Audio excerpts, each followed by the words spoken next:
3 killed in Kogi Bank's robbery. Governor Sani visits Chikunluk community, vows safe return of abducted school children. The world commemorates 2024 International Women's Day. And on the foreign scene, Haiti extends nighttime curfew and state of emergency. Hello and welcome to Trust TV's news update. I am Chiamaka Mwafo.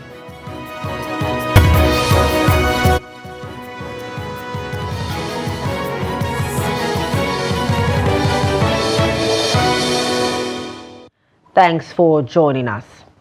Gunmen launched a brazen attack on 2 commercial banks in Ayimba, the Kina local government area of Kogi State, resulting in the tragic deaths of 1 security officer and 1 civilian during the operation.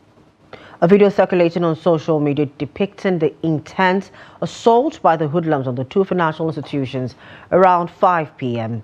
Eyewitnesses reported sporadic gunfire and assaults on First Bank, Access Bank, and a nearby police station with an unspecified amount of money allegedly stolen by the armed robbers. The assailants initially targeted the police station along the Ayimba-Ida Road, where they fatally shot a policeman identified as Idoko. The slain officer, newly transferred to the station, hailed from Iyale, a neighboring town within the same local government area. Another victim of the attack was a man known as Alagama, who operated a petty item store near the roundabout in Ayimba. Tragically, he was struck by a stray bullet during the chaos and lost his life. Witnesses also reported that the gunmen ambushed the bullion van belonging to Access Bank, disarming the security personnel before looting all the money. Additionally, another faction of the assailants raided First Bank, making off with an undisclosed sum of money. In Kaduna, the state governor Obasani stated that there are no exact figures regarding the school children abducted at a primary school in Kuriga village in Chicken local government area of the state. The governor made this remark during his visit to the community to meet the local people following the tragic event. The news of the abduction of the school children in Kuriga town on Thursday garnered global attention hours after the kidnapping. The Kaduna State Police confirmed the incident, which resulted in the abduction of over 100 school children, including female students. Governor Obasani visited the community accompanied by heads of security agencies in the state. We have not been able to know the number of the children or the students that have been kidnapped. But what I can say here is that by the grace of God, under my able leadership, we will try as much as possible to ensure that every child return by the grace of God, inshallah. We are doing our best. I'm going to work with the community leaders. I want to work with the traditional rulers here, as well as the youth, to ensure that every child return back home by the grace of God. Still with security, but over in Borno State, the governor, Babagana Zulum, has reiterated his commitment to ensure that the state is freed from the claws of insecurity. He said that when the British High Commissioner to Nigeria and UN representatives paid him a courtesy visit at the state government house in Maiduguri. He said his government's model will ensure the protection of IDPs, build their resilience, create jobs for youths and women, provide a lasting solution to the conflict in the state, and address the needs of displaced persons. He revealed that 1.2 million IDPs still live in camps, while 86,000 houses will have to be constructed in the 64 destroyed communities for their relocation. Meanwhile, the British High Commissioner to Nigeria, Richard Montgomery, applauded Governor Zulum's leadership and assured of support for the state. He said the visit is to discuss challenges, progress, and discuss plans for humanitarian solutions. So getting that balance right, I think, is the key problem or challenge that this group wishes to understand and debate with you and understand your plans. But what are our aims today? We want to understand recent progress and also to better understand the present situation. And also, of course, your future plans for the state, and in particular to discuss what are the safe and durable solutions that are possible to address this big challenge of improving the livelihoods of so many internally displaced people? Strategy has a governance structure that involves relevant stakeholders at national and state level that will ensure transparency, accountability, as well as monitoring, learning, and evaluation.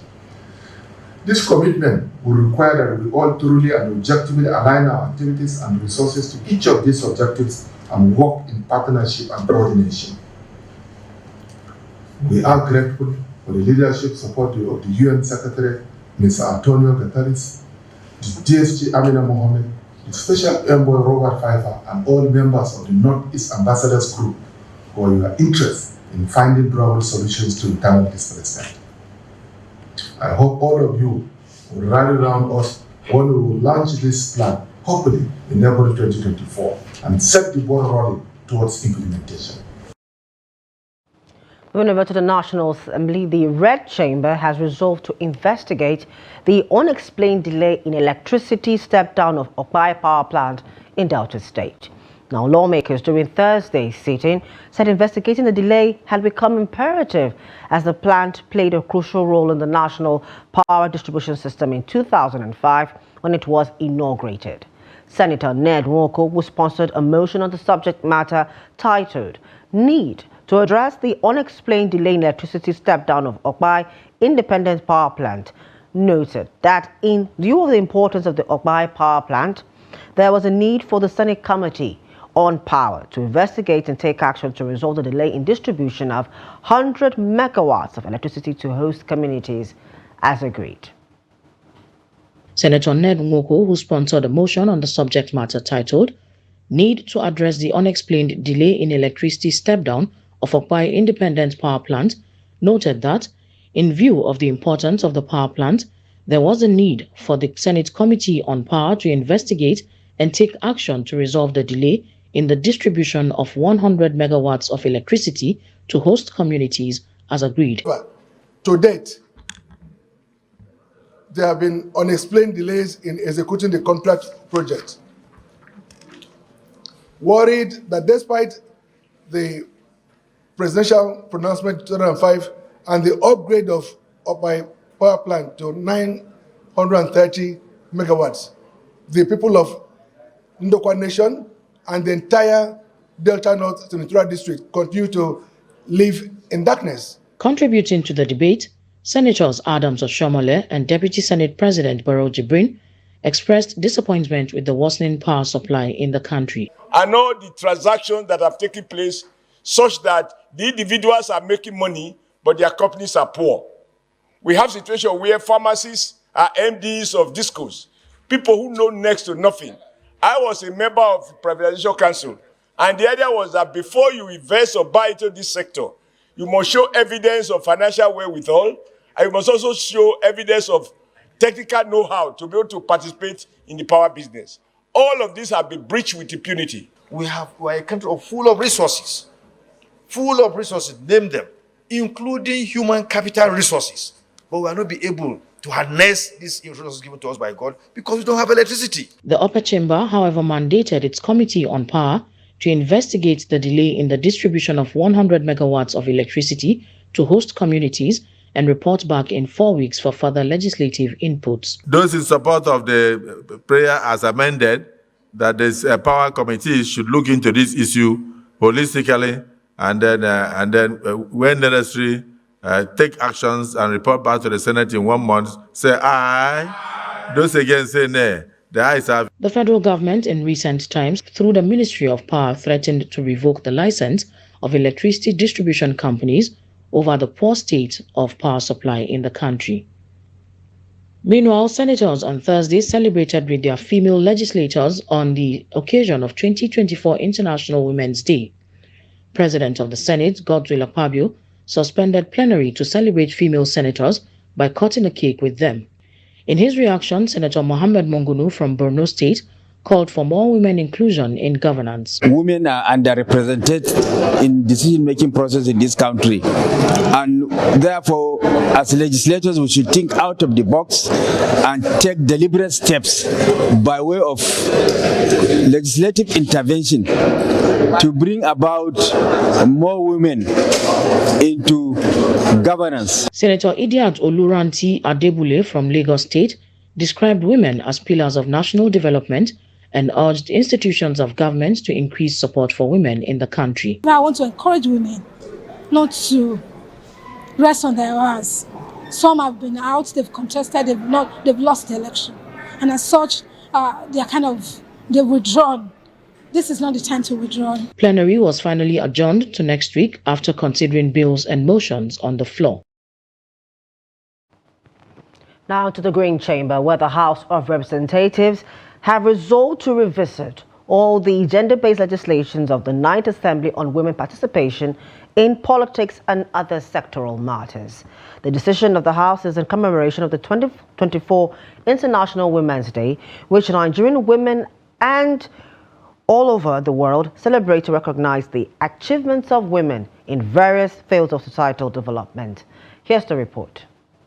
The resolve to revisit all the gender-based legislations of the 9th Assembly on women participation in politics and other sectoral matters followed the adoption of a motion sponsored by Representative Kafilat Ogbara, but read at plenary by Issa Bello, the Deputy Chairman, House Committee on Rules and Business. Presenting the motion, Bello stressed that governments, organizations and individuals need to take concrete steps to promote gender equality, eliminate gender-based violence, ensure equal access to opportunities and inclusion in critical decision-making for nation building. The lawmaker observed that women in Nigeria face numerous challenges ranging from poverty, lack of access to education and healthcare, as well as limited representation in political and appointive positions. Mr. Speaker, the House may wish to be aware that these international terms of the 2024 commemoration invest in women, accelerate progress, emphasize the significance of gender equality, investing in women, ending poverty, implementing gender responsiveness, in budgeting, shifting to a green economy, and supporting women organizations and groups. On the 8th of March 2024, which is International Women's Day, women will gather to reaffirm their commitment to gender equality, celebrate achievements of women and advocate for the empowerment of women worldwide. This year's theme is Invest in Women, Accelerate Progress. Meanwhile, the tripartite committees of the House of Representatives investigating the implementation of corporate social responsibility by multinational oil companies and other corporate bodies in the South-South region of the country have threatened to issue warrant of arrest on the headship of the companies that failed to honor their summons. Chairman of the committees, Obiageli Lilian Orobu, frowned at the failure of some major oil companies to attend the investigative hearing which held at the National Assembly complex Wednesday. Representative Orobu warned that she and her co-chairman, as well as the entire members of the committees, would not hesitate to deal with any organization that failed to respect the assignment being carried out by the investigative panel. Orobu had in her opening remarks emphasized that the investigative hearing was born out of genuine intention of the parliament to see the corporate bodies operating in Nigeria keep to the best practices of corporate and environmental behavior within their host communities. We need you people to work together with the government to put this country in shape. So we are not talking about whatever you have in your books. That's not our focus. Our focus is to see what you're doing. In the meantime, the House of Representatives has resolved to mandate its Committee on Population to investigate the use of the 200 billion naira meant for the suspended 2023 population and housing census. The committee is expected to report back within 4 weeks for further legislative action. These resolutions follow the adoption of a motion titled Need to Investigate 200 billion naira spent on the suspended 2023 population and housing census, moved by Representative Clement Akani. It also recalled that the National Population Commission said it has spent about 200 billion to prepare for the 2023 population and housing census, despite its indefinite suspension by former President Muhammadu Buhari a few days before leaving office. Recall that the National Population Census says it has spent 200 billion for the 2023 population and housing census. Disturbed that the exercise was, however, suspended indefinitely by former President Muhammadu Buhari a few days before leaving office, and concerned that the need to provide the nation with accurate and reliable demographic data for policy formulation and planning for sustainable development could not be overemphasized. In another development, the House of Representatives is calling security agencies to free the 300 women kidnapped in Borno State while fetching firewood in the bush. A member from Borno State, Zainab Gimba, who mentioned it on the floor of the House during plenary as a matter of urgency, noted that over 300 women were kidnapped while fetching firewoods in the bush. The insurgents freed the old age but abducted about almost 300 evil young girls and boys. Aware that most of the abducted women were from Babban Sansani and some from Zulum and Arabic camps. According to Gimba, this is the second largest abduction after the Chibok girls' abduction by Boko Haram in April 2014. Now, despite facing numerous challenges, Martha Okafor, a resident of Kaduna, boldly pursued a career as an automobile mechanic, driven by her desire for self-reliance and her commitment to contribute to her family's and country's development. She was born in Kaduna with origins in Enugu. Martha is 22 years old and has found success in her chosen profession, working as an automobile mechanic in Mogadishu, Kaduna metropolis. Trust TV's Bello Musa tells us of Martha's determination and resilience. Martha Okafor, a role model for women in society, encountered initial resistance even from her own family, but she remained steadfast in her pursuit. With the support of her boss, who provided mentorship and training, Martha overcome challenges, including skepticism from clients. They will say woman is not going to be under the car, but if you follow what they say, you are not going to work. Number two, the other thing that guys used to do, they are not going to give you.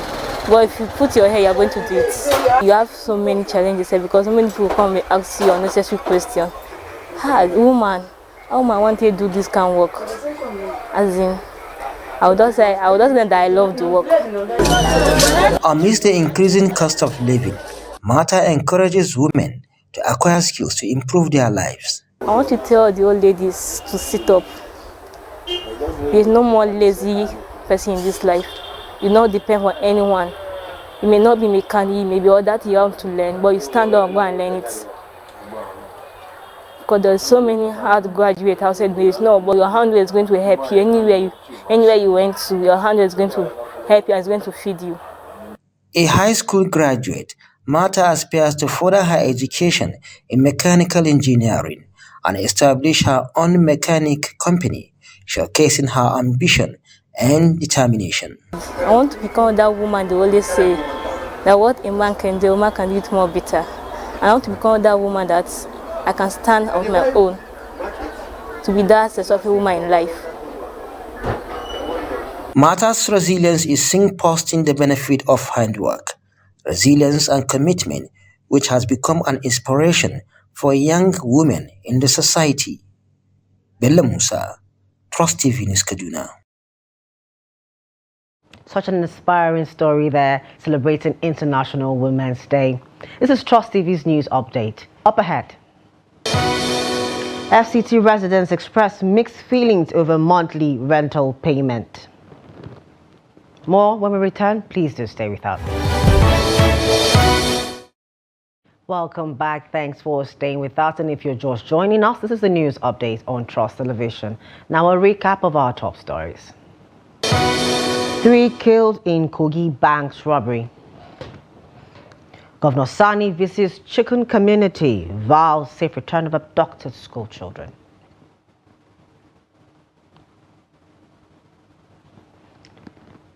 Now to more news. The Lagos state government has rolled out a monthly rental scheme which will be enforced before the end of 2024 or early 2025.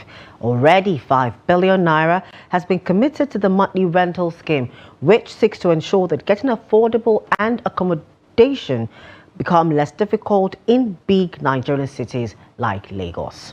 While many see it as a welcome development, some others are already asking if such a policy can replicate in Nigeria's capital, Abuja. Trust TV's Ibrahim Ismail speaks to residents and property agents on the sustainability or otherwise of the monthly rental plan. Here's the report. The biggest challenge of living in Nigeria's capital, Abuja, is getting an affordable accommodation. With the current economic meltdown, it has become more difficult for low-income earners to pay their rent. In the FCT, landlords only rent out their property for the minimum of 1 year, with others setting a minimum rental subscription of 2 years. With the introduction of a monthly rental scheme in Lagos, residents of the FCT want it replicated in the country's capital. Well, if it is like that, people can be able to prepare, because the essence that the landlord will give you in condition, okay, in 6 months' time, you have to pay me, in 6 months' time, you have to pay me instead of 12 months. You can be able to save and pay, or monthly. People can be able to sort out themselves and be able to pay the month. It will be convenient for them. Well, if I have my way, I will advise the government to continue housing estates so that people, it will limit the cost of individual to exploit the masses. If government housing estate is being improved in diverse dimensions and in many ways, at least there will be a lot of houses that people can be able to afford. Like monthly is not going to be usable to the landlord, but half year is okay based on my earning. So if that regulation will be imposed, then I believe the tenants are going to be at least up. The distance will be affordable to them. While some respondents support the monthly rental payment, others argue that the scheme may not be sustainable. There's an allowance, housing allowance for us. So what we do is that we contribute it, gather it in a year and pay. Unlike, say, we should be paying monthly. Sometimes, before the salary comes, some have even spent all the money. So it might really be difficult for people paying monthly housing for housing. It will be very difficult for me. So I still really prefer a yearly payment. Although there is a bill at the National Assembly seeking to regulate payment of rent in the FCT, property agents who are major stakeholders in the housing industry argue that since tenants are already struggling with the yearly payment, they may not be able to meet up with the monthly payment. Landlord will feel oppressed to receive rent monthly. Even the yearly payments, it used to be difficult for some tenants to pay. Therefore, asking for rent at the end of each month will cause problem. Availability and cost of rental properties vary across different states, making it difficult to implement a uniform policy nationwide. But be that as it may, most Nigerians believe that implementing policies that provide affordable housing is necessary amidst the rising cost of living in the country. Ibrahim Ismail, Trust TV News, Abuja. And away from Nigeria, in Haiti, the government has announced Thursday that it was extending a curfew to curb relentless, violent gang attacks that have paralyzed the capital of Port-au-Prince. Government officials said all public demonstrations are also prohibited in the metro area and beyond. Government in a statement said the police were ordered to use all legal means to their disposal to enforce the curfew and apprehend all offenders. Days of street violence have left destruction in the streets of the capital, Port-au-Prince, on Thursday. An initial 3-day curfew was announced last Sunday, but gangs have continued to attack police stations and other targets at night as Haiti's national police struggles to contain the violence with its limited staff and resources. The attacks began a week ago, shortly after embattled Prime Minister Ariel Henry and national elections in need 2025.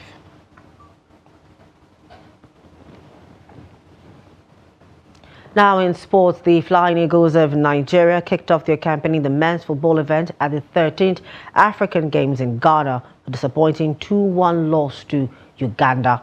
Despite high expectations, the Nigerian team, coached by Ladan Boso, conceded a goal in the 34th minute. However, they managed to equalize before halftime, heading into the break on level terms. In the second half, the junior Cranes of Uganda increased the pressure, ultimately securing the winning goal in the 81st minute, courtesy of Ivan. With this defeat, the Flying Eagles now face a challenge of securing positive results in the remaining matches against South Sudan and Senegal to advance from Group B.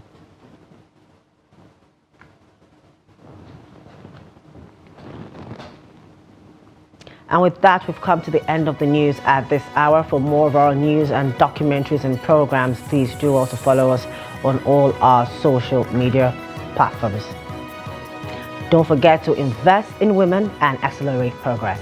I am Chiamaka Nwafor. Thank you for watching.